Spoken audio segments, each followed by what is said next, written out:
Thank you for tuning into Cytology 101. I'm your host, Sydney Robinson. We'll get into the challenges of the dental industry, empower leaders to inspire their teams, and foster collaboration between office team members and practice owners. Together, we'll find creative solutions to get shit done. Hello, everyone, and welcome to Cytology 101. As you all know, we have this really fun segment where we listen and we judge. Now, today we have some really good questions that Estie, Kendall have all just scoured the internet, Reddit, Facebook, all of these places where dental community, all of us kind of go. We post our questions, all that good jazz. Well, these ladies have put together some really great questions for me, and I am really excited.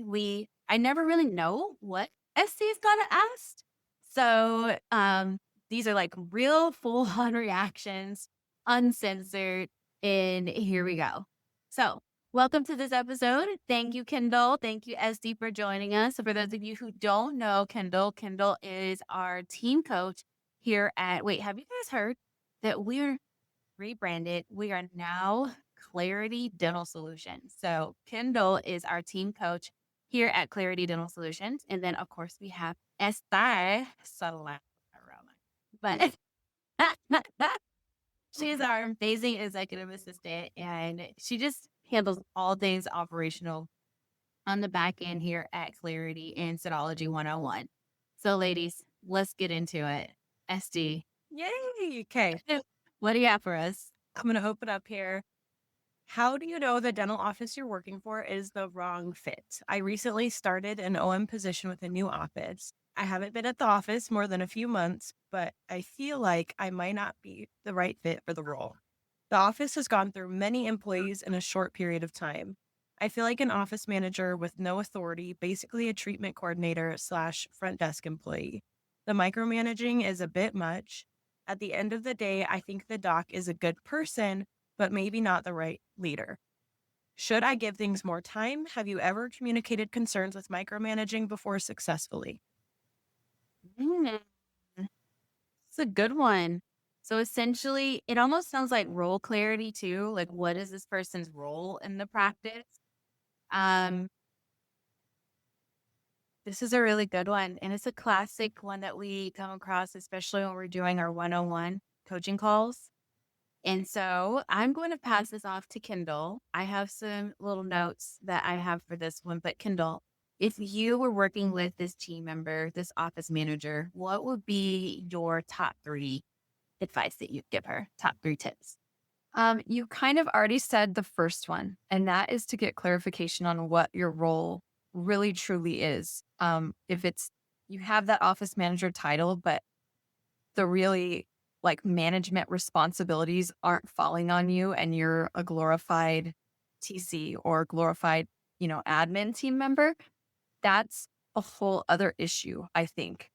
And I think when your role isn't clear, I don't feel like you are going to feel secure and like it's the right fit because you aren't sure what you're supposed to really be doing. So I think that's my first thing is, go into a meeting with owner, doc, whatever that looks like, and clarify what your role really is. And then you're able to make a decision. Okay, based on what my role really is this where I want to be? And is this what I'm doing? Second, I would say trust your gut always. I feel like even if that role is clarified and that gets ironed out, if your gut is still screaming at you that this isn't the right thing, that's always just a big red flag to me. So, and it doesn't feel good. It doesn't feel good to be somewhere where you're like, I don't think this is it. So I think that's number 2.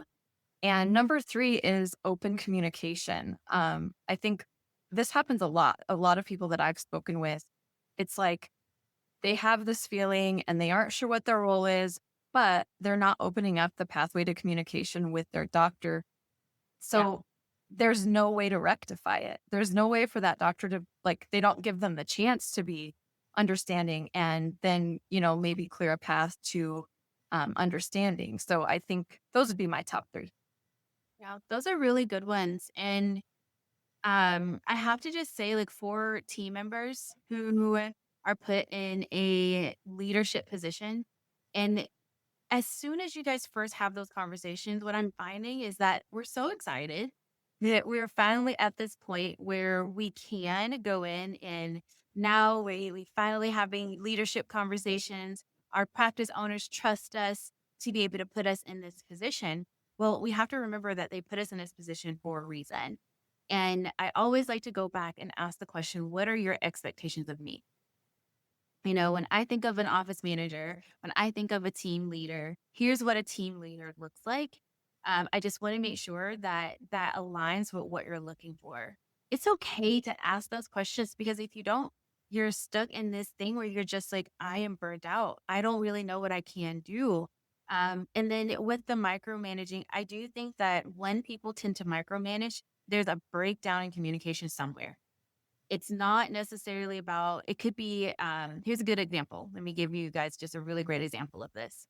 It could be you and your doctor are sitting down, you're having a conversation, and he or she could be super giggity about a new software that they want to implement or something that they heard at a dental conference, and they're telling you about it. Oh, look, I found this software, I've done this, I've done that, or it's really cool. It can be able to help us in so many ways going through it, right? And then they start talking about, well, let's go in, and here we go. Let's go in, let's give them a call and do a demo with them. No clear direction of who's doing what. It's just let's go and let's set up a demo with them. So is it like me doing it? Is it you doing it?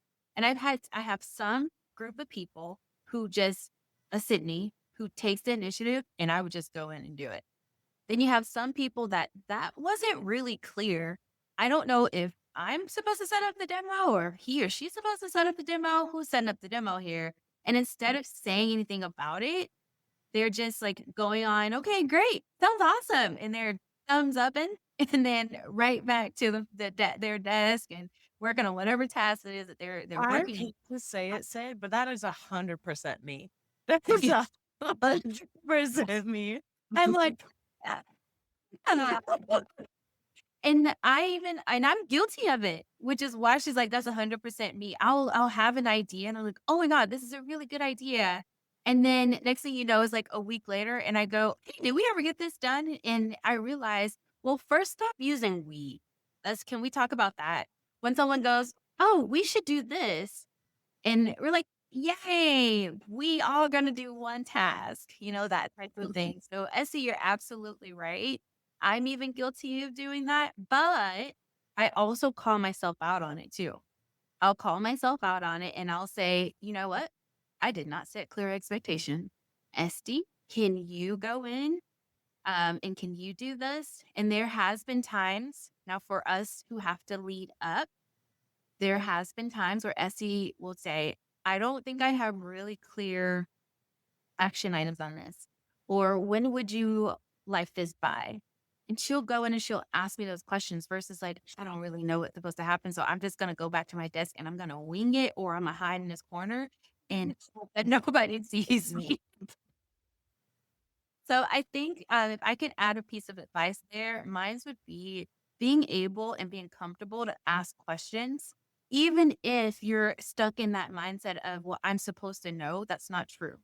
And then set clear expectation of who's doing what and when you want it done by, versus if your doctor tends to micromanage you a little bit, it could be that that communication isn't really clear.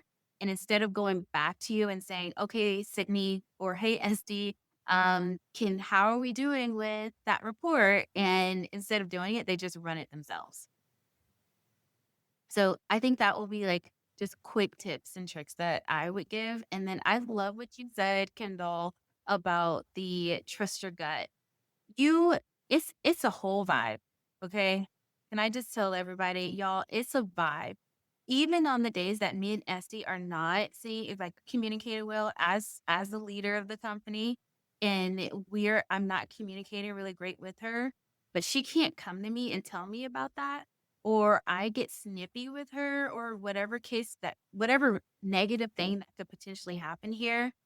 If our vibe is not good where we can have like an open and honest conversation, It's not a good fit. I should not be walking on eggshells. Like, ooh, I don't know if I'm going to upset anybody today. Or I don't know what type of mood. Have you guys heard when someone goes, I'm not sure what kind of mood they're going to be in? Yes. Yikes. That's giving the vibes of like you have to listen to your dad's footsteps coming down the stairs to figure out like how quiet you need to be, you know? Like, girls who hurt you. Right. Right. I can tell too, because if it's like a stop, it's not Uh-huh. not a mission. It's Yeah. You gotta start panic cleaning the kitchen right now. it's that trash out. Did I feed the dog? Yeah. Yeah. Oh, those are really good responses, you guys. I have another question here. I hired a office team member at a higher wage than she is performing at. How do you handle this situation? Okay. That's So nice. mhm. Can I take this one first? I'm gonna take this one first. Yep. So y'all know how I roll, and I'm trying not to judge. I know the segment is we listen, we judge, but we did want to give this one just some grace. Um, it's a you problem. Pause. It's a you problem. When we think about I'm paying this person top dollar, they're not meeting performance. I always first ask, look inward. Did I give clear expectations of what that performance looked like? What is my onboarding process? Have I walked this person through each step and given them all the tools and resources so that they're successful? And y'all, please, please, please, please stop putting team members in front of videos thinking that that's the only solution to training, because it's not.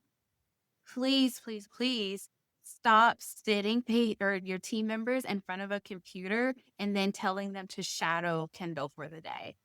Or, hey, I'm going to have you shadow such and such for a day. And all they're doing is like sitting back and they're like, Yeah. Those are like the cake days of work when you start a job like that. Then you're like not doing anything for 2 weeks. you know what's running through my mind? I am thinking about either my next meal, what I probably just seen on the Real Housewives of either Utah or Atlanta, because that was my jam back then. Like I would tune in and out, or a bird, God forbid, I'm sitting next to windows. A bird may fly by.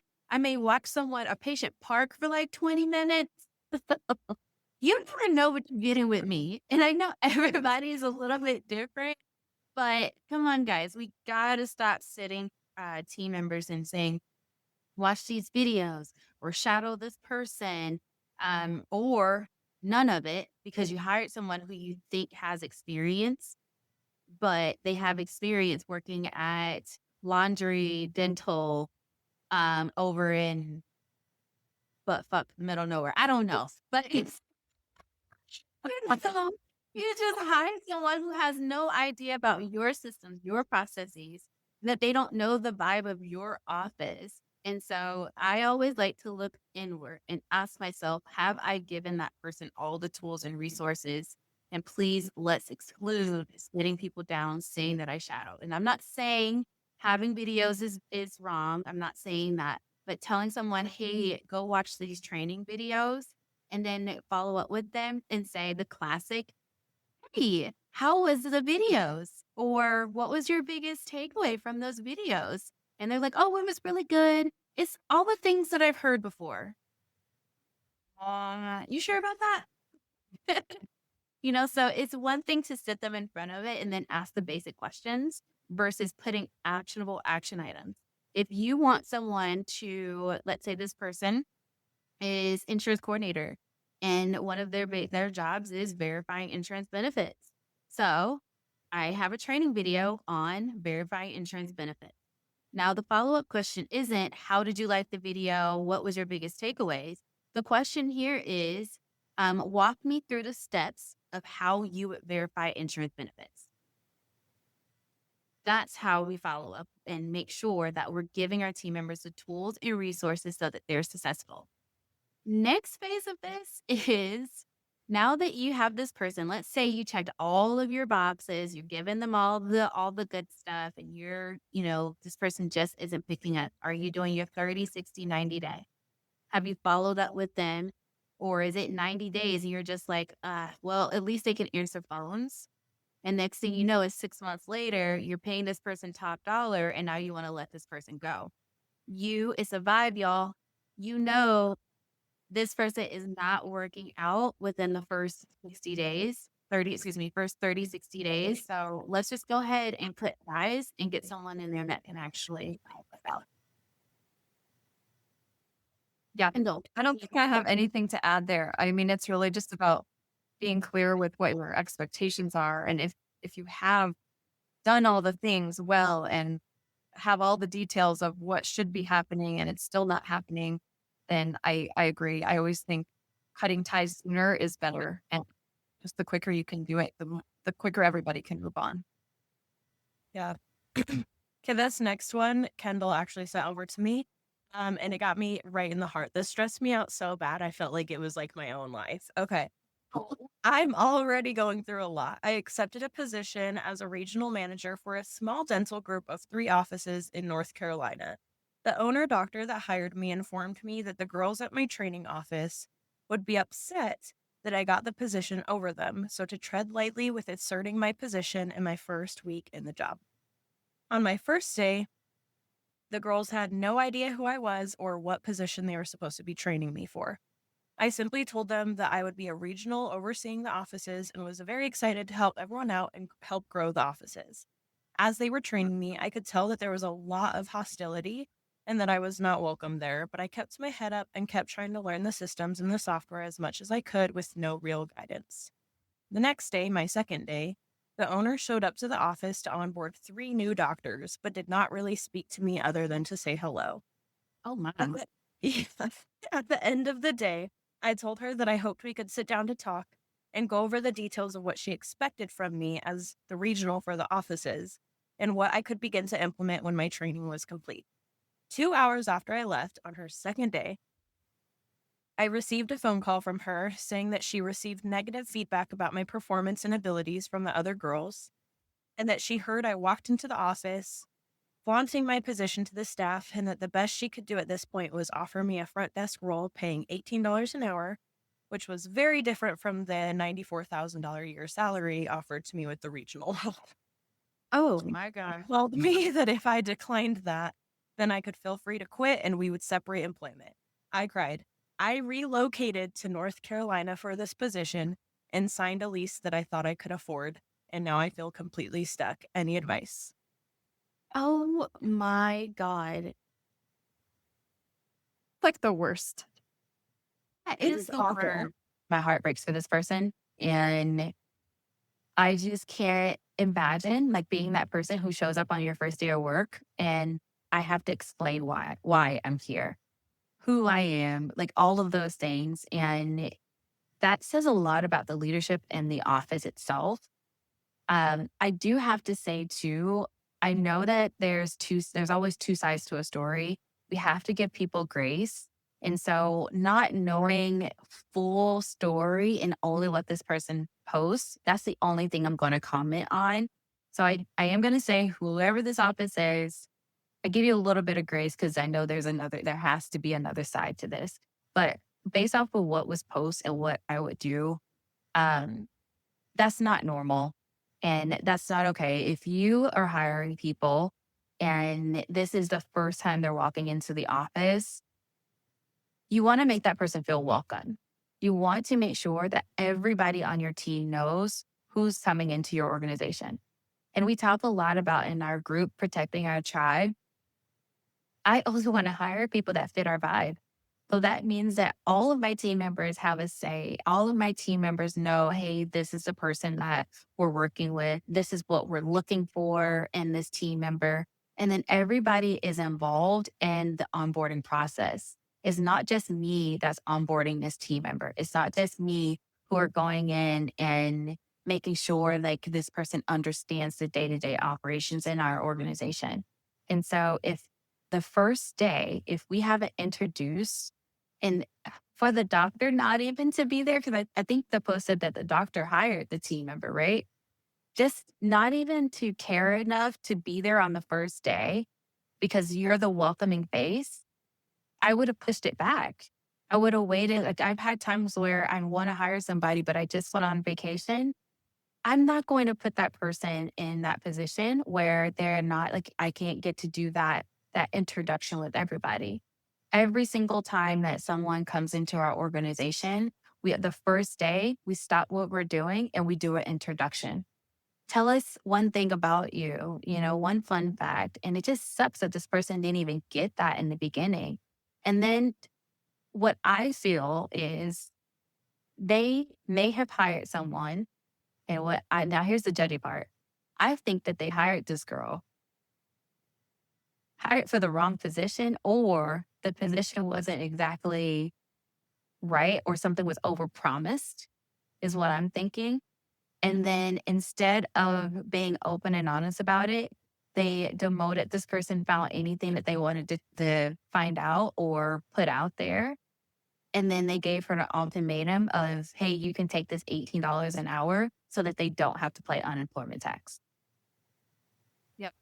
That's what I was going to say too. That's my little 2 cents. And if that's true, shame on that office. But again, I'm going to blanket statement this. I know there's a lot of questions here that we can ask. And there's always two sides to a story or something, or two sides in the truth or some crap like that. I know that there's probably more that's going on here, but from what was posted, shame on that office.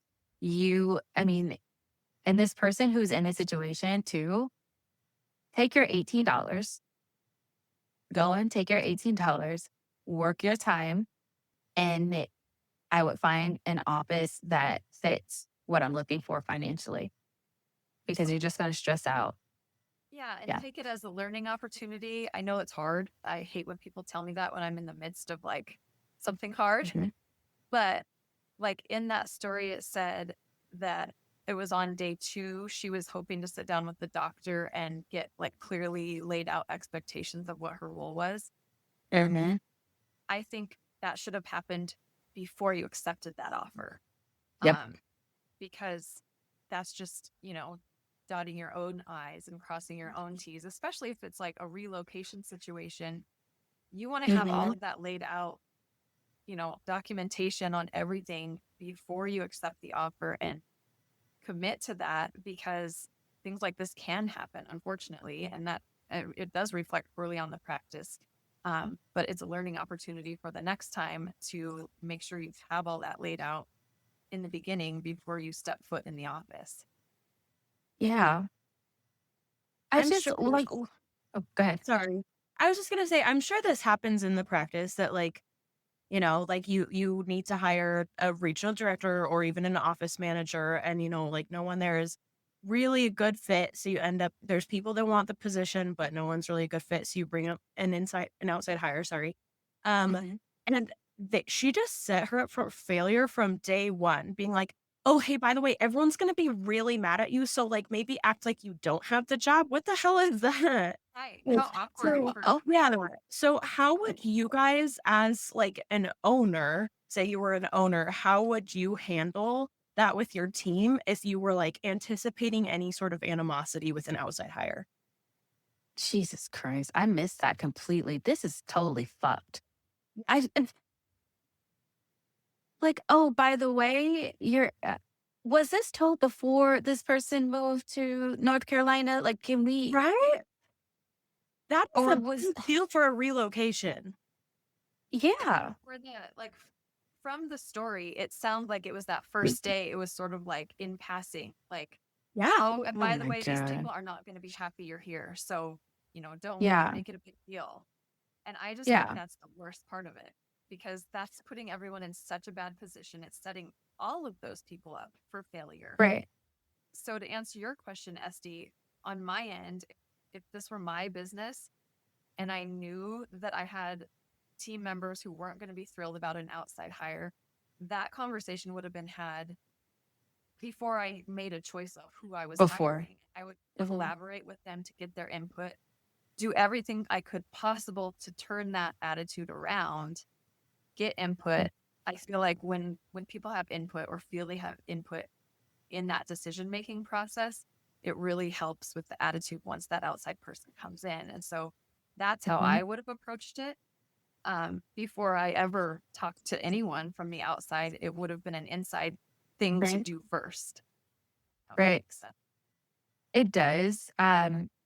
Being really transparent is really what I hear that you're saying about the position, about the vibe of the practice. I mean, if you're trying to turn this practice around, and maybe, again, this should have been said before she relocated all the way from wherever she came from. Hey, we're really working on our culture here. And so the person that we're looking for is, if it's going to be a tough transition. Um, I have a really good example. I had a regional manager that was hired, and everyone really liked the old regional manager. And so they were really close. It's a small town. Everybody knows everybody. They all go to each other's church or something like that, was all the things that was shared with me. We have this new person that's just started, and now they're put in a situation where they're the outsider of the practice. But it was such a toxic practice. But she knew what she was getting into when she signed up for it, because the doctor said that, hey, this is what's happening. But then, okay, let's say transparency, love that. Also, I would talk to my team members. If I'm hiring someone to really turn the office around and turn this culture around, I'm going to talk to my team members about it as well. Here's why we are hiring this person. Here's all the things that we really like. I know this comes at a shock. However, my expectations of everyone here is that we do want to give this person a chance. We really want to, these are all the things that we would like to change. Non-confrontational communication. We really want to clean up our system and operating procedures, increase our patient experience where we're giving that good patient experience. And the way that we're going to do this is by bringing in someone who has an outsider opinion. I also would talk to those people who, because I don't know if this is one of those things where people also think like I should have got the job, because that's the thing too, where people are being overlooked or something, they may feel that way and nothing's ever being said. It is time for you guys as leaders to sit down with those people. Don't just sweep it under the rug, because then that person ends up feeling animosity. They start to plant that seed in other team members, and then they turn around and maybe 3 months or soon somebody quits. So have a conversation. Here's the reason why we have decided to go the direction that we have decided to go in. You're really great at these areas. Here are some areas of performance when it comes to leadership that I would love to see you grow in. And I've said this to people. I'm happy to provide resources and tools so that we can get you to where you want to be. So here's what I would like to give back to you. Um, Here's clarity. They offer office manager and leadership coaching. Here's some really great books that I would love for you to read. Like, have that type of conversation. Don't sit down and say, oh, you didn't get the job, suck to be you. We're going to hire Estie over here. She is moving here from North Carolina. You're going to love her. Good luck with that. Yeah, I think she also did a huge disservice to her team because listen, we all like Mhm. to be prepped for things. You don't Mhm. know like what has gone on in the office and what those people have put up with beforehand. And Yeah. honestly, if I was not informed of a new hire at all of a position that I thought I deserved, that's just a really human reaction to like Mhm. have to work through those feelings of rejection and stuff in real Yeah. time. It's really hard. But Yeah. if she had introduced her like a month before and had like a meet the team on Zoom and been like, hey, we're hiring this person. Yep. Those people probably could have worked through that shit on their own before and been Yep. good to go by the time she got to the office. Mhm. Absolutely. Absolutely. And I want to be able to support that person too. I want to be able to do check ins, weekly check ins. Maybe even, well, for the first couple of days or weeks, I would do daily check ins. I would check in with my team members. What are some things that you are seeing? And then accountability for those bad seeds. Like, oh, well, she just came in. Okay. Well, are you taking this with a grain of salt? That's why I was like, there's other shit that's happening that was not said in this post that she will probably never know. And I think that this person probably overpromised something that they shouldn't have. Doctor got involved Mhm. and was like, you got to fix it. And then here we go. That's just my Yeah, little 2 cents. But that was a really good one. That was a sad one. I Um, know. I know it broke my heart. yeah, I hope she's doing okay I with do her niece too. and everything. If you're listening to this, message us. Yeah, yeah. Maybe we know some offices that are looking for someone. Mhm. So yeah, that just really sucks. Yeah. I have another one here. Our office has been having a lot of issues with staff members fighting with each other lately, sometimes in front of patients. There seems to be extra drama, and it just seems way more tense around the office. Our new owner was our associate before he bought the practice and became friends with the staff before he was in charge. He wants to be liked and has a hard time telling people what needs to be said. What can I do to help with this issue without coming off as bossy and instead be a positive influence? Fighting how? Like this Right. fight, I'm like, are we going like are we throwing hands? Like are we using for our words? Like That's not the story. Let's assume that it's like being snippety and like, why didn't you do that? yeah, okay. Because my I first went thought, y'all, with writing. I don't think it is. I'm like, dang, they throwing hands Yeah, in it's here. a whole other issue. Yeah, yeah. Or something. Yes, right. The SOS signal, fire signal. Oh my goodness. When you're in an office that this is again toxic, right? Um, when you're in an office like that where everybody is just at each other's throats, I am gonna say this one. How many of your team members are pregnant? I know that sounds terrible, but I have an office with almost everybody pregnant. And I was like, oh God, the hormones flowing through here. I'm throwing hands, yes. Over everything. It's everything I'm throwing hands on site. No, seriously though, I would want to know like what's that cloud? Like what's happening? Let's get to the root of this problem. What's causing this cloud to be over everybody?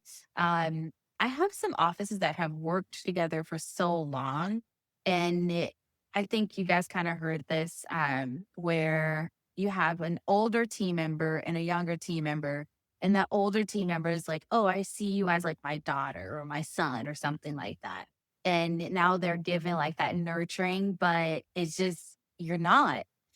At the end of the day, you're not, and they feel like they can talk to people any kind of way. And then that's where Sydney, Hood Rat Sydney comes out. And I'm like, you can try that again.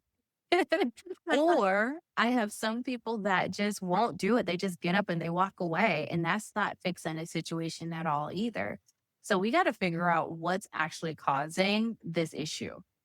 A lot of times when there is a lot of bickering going on in the office, it's either due to miscommunications. Sorry, guys, this is a trending topic. Role clarity. Have no idea what Estie's supposed to be doing as the hygienist. And Estie's like, I don't take Sure. out trash. I said that on my hire date. I don't take out trash. And I'm like, trash. I haven't eaten all day. We about to throw hands. Well, and it all like there's some blurred lines with the leadership here because it said the Yeah. associate bought the practice and is now, Mhm. taking over that leadership role. And I think Mhm. when there's blurred lines there because there was friendship with the team, I mean, people just misbehave too. Like when they They feel like do. they're not going to get in trouble, can be kind of awful. So They can. And the respect. Let's go back to respect as well. They could see this person as the associate, like, oh, well, you were just one of us at one point. Now you're the owner. I can still do all the things that I used to do. Or I like what you just said. It's like when the cat's away, the mice will play. Or is it the mice away, cats will play? I don't know. Either way, however you want to. Live, Sydney. Are you sure that's a thing? I think Is it? that's the way the mice will play. Yeah. Oh, okay. I was like, I'm pretty sure it is. Somebody's playing with somebody. Somebody's playing with somebody. But It is like one of those things too where you just have to kind of like build that respect, that authoritative figure. This person probably is a new leader, have no leadership training whatsoever, and now they have these team members, especially their OG team members that's probably been working with the old dentist for 14, 15 years. And now they're just like, nice try. You can't come tell me what to do because I was around when you first got hired. And that little thing has to be nipped in the bud. So I like what you said about that. I just talked to a doctor actually who was experiencing that, not in this negative of a way, but just Mhm. feeling a little bit of that pushback from the previous staff to, I mean, he just took over ownership. And that's what I told him. I said, I really think with the main player who's like the office manager, I said, I really think you should just have a sit down and be fully transparent and, Mhm. lay out, what's going on, what's happening, what you foresee happening, and Mhm. flat out ask, are you on board with these things? Is this something Yeah. you see yourself like following and getting into? Mhm. Or do you feel like because you had those ties for so long to the previous, do you feel like maybe this isn't? And I think that's a conversation that has to be had in those situations. Yeah, definitely. Especially with, let's say this associate purchased a practice, have a veteran team, right? And then now all of a sudden everyone's like, there's no real role clarity of who's doing what. Leadership probably there's no leadership in the practice at all. Every man is for themselves, every woman is for themselves. And then now it's like you come to me and you're telling me what to do, but I'm looking at you like, you don't sign my check, right? So with that, here's what I would say. We sounds like you guys need to do a recalibration meeting. Sounds like we need to have just an offsite kumbaya type thing. Let's lay it out all on the table. Maybe y'all can break some glasses, throw some axes. Just don't throw it at each other. I don't know. Get the rage out of whatever's happening in the office. But then sit down and make sure like all of your core values still align. Like, what if this associate, and Kendall, you've been doing this for a really long time too. I have associates who purchased a practice from a doc, and the doc was retiring. But then the doc only did like class 4 fillings all whole day and didn't really do anything else. Now you're wanting to do like more advanced dentistry, and your team member's like, whoa, hold the phone. No, no, no, no, no. So now we just got to make sure that those same goals still align with these team members as well. Now that we have a new owner, this I want to make sure that we all still align on goals. So here's where I see the practice going. Where do you guys see the practice? Where would you like the practice to be? And then what would you like your role to be in this? Let's define that really quick. And let's then do some check ins to make sure that we're meeting everyone's expectations and their goals. And that recalibration meeting said is a really good time to revisit the mission, vision, core values because with Mhm. leadership, those don't necessarily it doesn't stay the same way.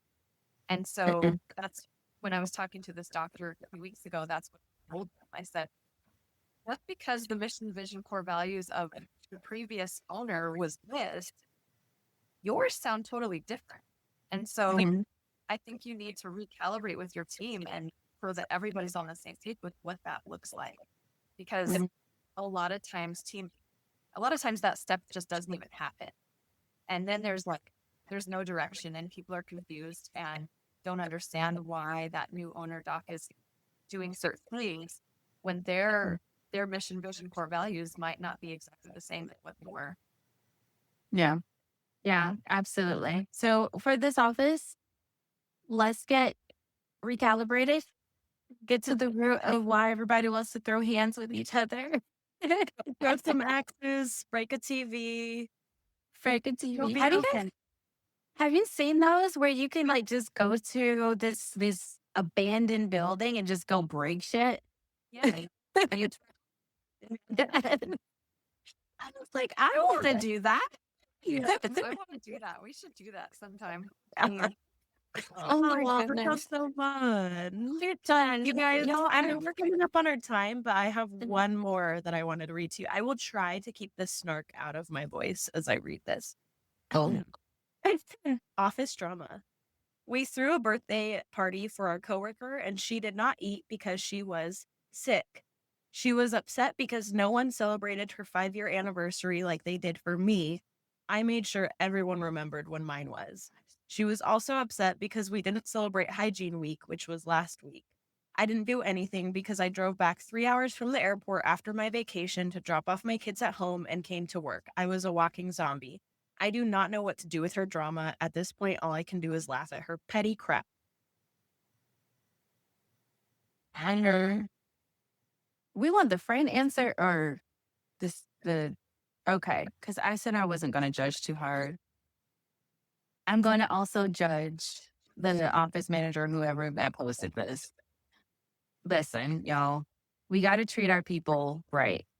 It doesn't matter whether or not, well, I told everybody and hey, everybody knew my 5 years was coming up. Everybody should be treated the same. And so if you are on vacation and you come back and it's hygiene week or it's even that person's birthday the next day, then assign that to somebody who can then take that over. Hey, I'm going to be on vacation. Can you decorate the office? Can you go and pick up breakfast for such and such? Or if that's not the case and that is my role, my responsibility, then take the fucking 30 minutes, pull over at Nothing Bundt Cake, get you a nice little balloon, make sure you have your card signed, and you show up with a blowhorn. We got confetti going. We got all the things going. I may have my little boom box. That's not going to take you that much time to do. So, I mean, is it really a them problem? This is a hygienist, y'all. That's what they expect. When you just read that, I judge the office manager a little more than I'm judging the hygienist. Because if you celebrate one person a certain way, that sets precedent. That should be done for every single person and not saving the 5-year anniversary, whatever that looks like. So I judge the OM a little bit more than I judge the hygienist for wanting to be celebrated. Oh, absolutely. I mean, she said, I made sure everyone knew when my anniversary was, but for some reason it's wrong for this person to want to be celebrated as well. Yeah. And I mean, even if anniversaries weren't like important to whoever wrote this post, it's people are going to have different value systems and feel valued in different ways. And it sounds like just you're being brat about somebody wanting to be seen at their workplace. Right.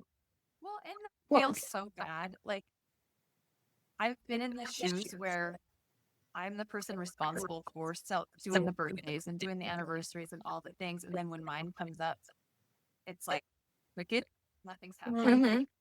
And that human reaction of like, it's just, you feel so like rejected and sad. And so, and gifts are not my love language, but it does, like, it makes you sad. I think, like, it does. So it does. And I don't like it either. And that's why I'm like, I want to bring, like I said, I want to just call out that all they're asking is just to celebrate them. So just do it. And then two, like you said, this person, you're posting this. What was it that you wanted to get out of this post? That you were validated, that you just essentially told someone that you don't care about them? Yeah, this does feel really bratty and really petty. Yeah. It's not good leadership. That's not how we want our team members to feel. And no matter what this going back to like the drama in the office, right? Where everybody want to fight. I may throw hands. Yeah. I don't know. Maybe the root of this is that the office manager is like, why is this on me? Like, why is it only my job to remember everybody's birthdays, all these stupid recognition weeks that somehow I have to come up with and implement ideas for? Yeah. And, it's kind of just like burnt out mom at that point planning birthday parties. That goes back to what we talk about a lot too, about hiring people and putting the right people in the right seat. So if I know I'm terrible at it, I'm not going to lie to you. But I have a baller fucking team member who is really good at remembering people's birthdays, celebrating, and sending me a message like, "Hey, we're 1 week out. This is what's going on." I have a really good team behind me who is like, "Hey, let's think about our Christmas party in advance, or let's think about these, our quarterly like meetups in advance." Like, I'm not super creative like that either. And I'm really not great with getting gifts. I like panic about it. It's like a whole thing. But there's people on our team, like I'm gonna give a shout out to Jalen. Jalen knows how to make people feel special. Like that girl knows how to make she's really good at it. Yeah. So that's a really great point, Esty. Like if you feel like, okay, well, I'm burnt out from playing all of these things, all of this is all on my plate, and you're just probably not good at this. There's probably a team member who are really, have you seen some of these kid birthday parties? Oh, I know. Some of these kids' birthday parties was better than my wedding. I was like, well, damn. I bet there's probably one or two team members that are on your team who is all about being crafty and creative and love to have a party, love to entertain. But if you don't know your fucking team members, how would you ever know? This sounds like an office manager that also just goes and sit in their office. All, how much you really judging? Oh God, stop. Sound like somebody who doesn't even know. Like I'm working towards, these things. Like you just probably don't even know your team, and therefore you're on public forums posting good and Yeah. bread about it.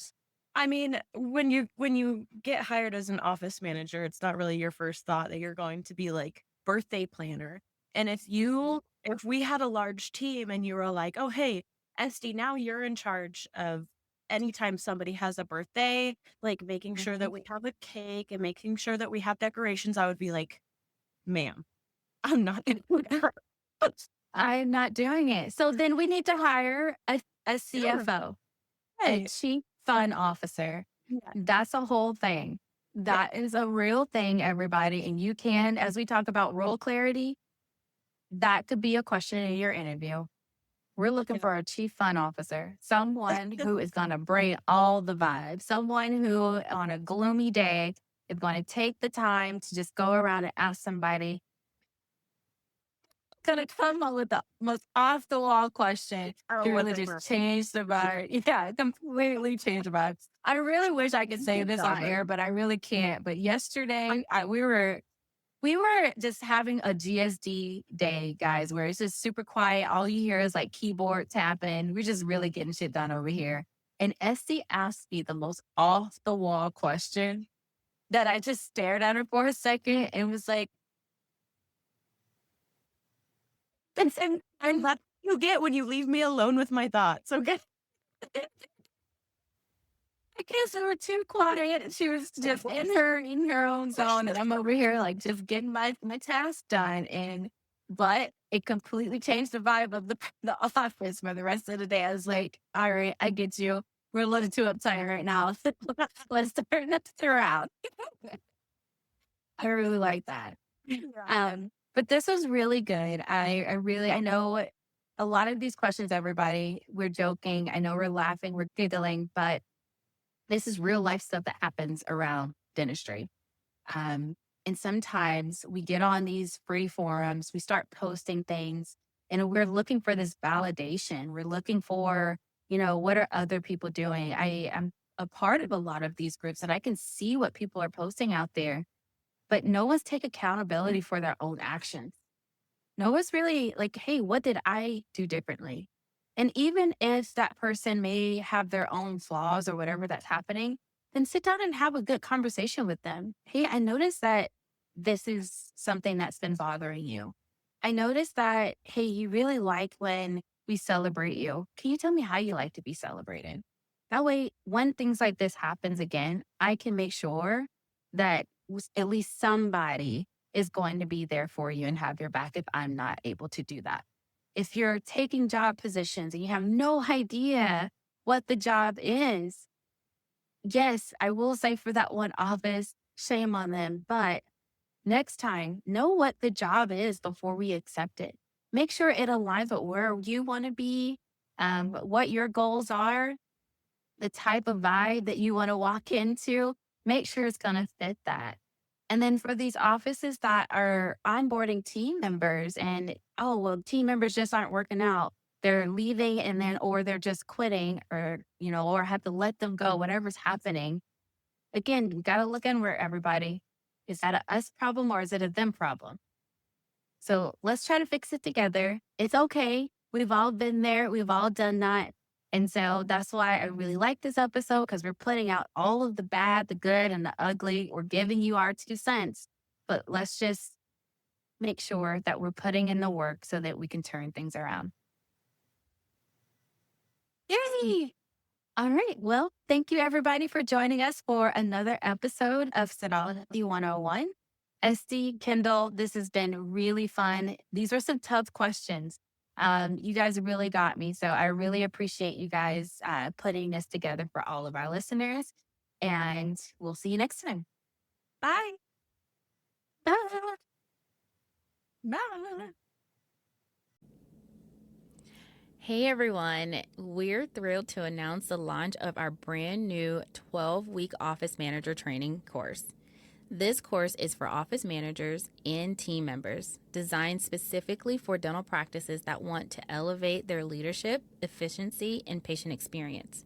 Whether you are an existing office manager who is looking to level up your skill or you're new to leadership, this comprehensive course is built to deliver real-world skills and lasting results, y'all. What you can expect is a step-by-step guidance through the core pillars of dental office management, live coaching with myself and my partner, Kendall, practical templates, systems, checklists ready for you guys to use, or we may have to make a few tweaks to it, a supportive community of peers and mentors, and a certificate of completion to celebrate your success. And then a bonus, what you can expect is a complete book packet homework kit, which is going to be super fun because there's a ton of helpful resources inside of that kit that we will mail to you.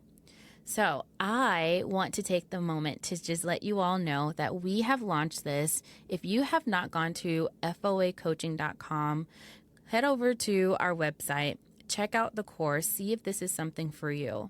This, again, it is 12 weeks, but I have to let people know this is virtual. We can go at your pace. And for all of our listeners, you do get a $200 off when you sign up by using promo code 12-week Psychology.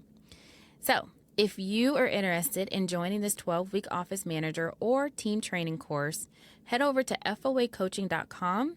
Go ahead and apply and get signed up, and we'll get you onboarded. This has been another episode of Psychology 101. Today's episode was sponsored by FOA Coaching. If you would like to find out more about team training or personalized coaching, visit foacoaching.com. Also, make sure to follow us on Instagram at Psychology 101. Until next time, friends.